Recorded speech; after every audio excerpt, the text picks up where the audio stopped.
ముందుగా జై స్వరాజ టీవీకి మా అభినందనలు.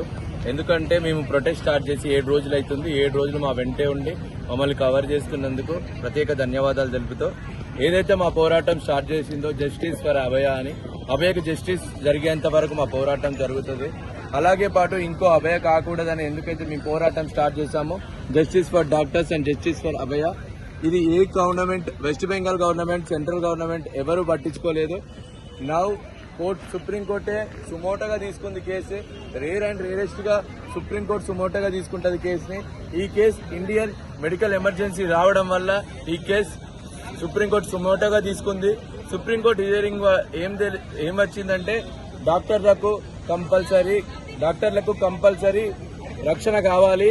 వాళ్ళు నిజంగానే వాళ్ళు చెప్పే బాధలన్నీ కరెక్టే, వాళ్ళు అందుకే రోడ్ల మీదకి వచ్చి పోరాటం చేస్తున్నారని గమనించింది. అది స్టేట్ గవర్నమెంట్ కి అండ్ సెంట్రల్ గవర్నమెంట్ కి ఒక చెంపపెట్టు లాంటిది.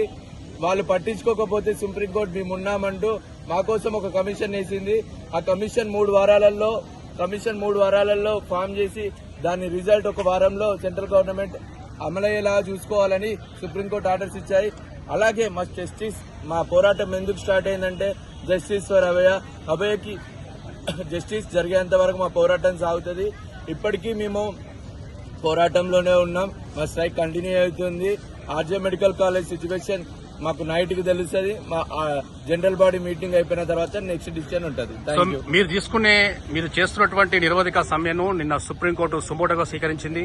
ఇవాళ హియరింగ్స్ కూడా కంప్లీట్ అయినాయి. It's very fortunate. సుప్రీంకోర్టు కూడా జూనియర్ డాక్టర్ చేసే నిరవధిక సమ్మెను పూర్తి స్థాయిలో సపోర్ట్ చేస్తా ఉంది. దీనిపై మీరేమంటారు? అది చాలా మంచి విషయం.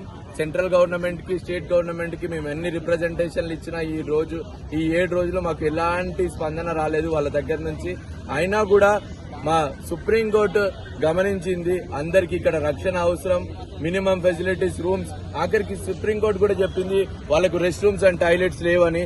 అంటే సుప్రీంకోర్టు దాకా కూడా తెలిసింది, కానీ మన ఇక్కడ ఉండే గవర్నమెంట్ కి తెలియట్లేదు. ఇప్పటికైనా మేల్కోవాలి. మేము కోరుకుంటున్నట్టు మినిమం బేసిక్ ఫెసిలిటీస్. మేము ఏం luxuries కోరుకోవట్లేదు.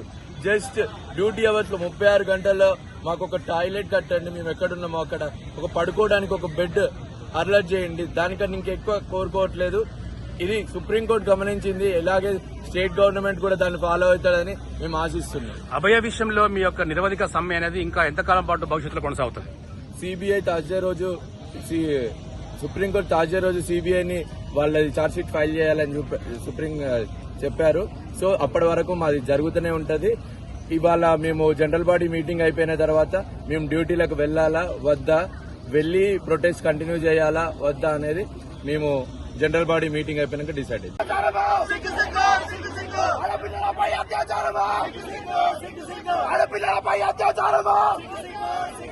We want justice! We want justice! We want